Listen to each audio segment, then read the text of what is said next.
চিতই পিঠা বানানোর জন্য আমি এখানে 1 প্যাকেট চালের গুঁড়ো গরম জলে দিয়ে এটা ভিজিয়ে রেখেছি। এবার নুন দিয়েছি এর মধ্যে, এটা ঢেকে রাখবো। ফিরে আসবো 6 ঘন্টা পরে। 6 ঘন্টা পরে ফিরে আসলাম, মানে এই গোলাটা রেডি আছে। এবার আমি গ্যাসে চলে যাব। চলে এসেছি, আমি একটা সরা বসিয়ে দিয়েছি, যেটা এটা সরা বা চিতই পিঠা। এবার আমি এটাকে পুড়িয়ে নেবো, একটু নুন দিয়ে দেবো। যদিও এটা ব্যবহার করা, নতুন হোক পুরনো হোক, এটাকে নুন দিয়ে একটুখানি করে নিতে হবে। এটা কালো হয়ে গেলে আমরা ফেলে দেবো। ফিরে আসছি 2 মিনিট বাদ।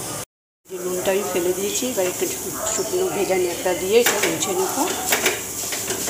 মুছে তারপরে দিয়ে দেবো। প্রথমে একটা ছোট্ট করে দেবো,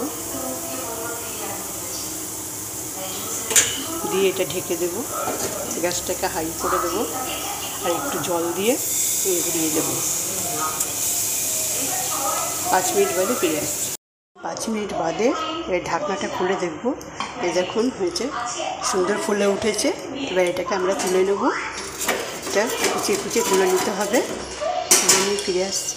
ধরিয়ে দিয়েছি, আবার একটু দিয়ে দেবো 1 হাতা। গ্যাসটাকে হাইয়ে রাখতে লাগবে। দিয়ে এবারে আমি ঢেকে দেবো। ঢেকে একটু জল দিয়ে দেবো সাইড দিয়ে। ফিরে আসবো 5 মিনিট বাদে। দেখো আর একটাও বার করে দিয়েছি, দেখো কত সুন্দর হয়েছে। এবার এটাও তুলে নেবো। আমার চিতই পিঠা বা সরা পিঠা আমি একটু পায়েসের সাথে পরিবেশন করে দেখালাম।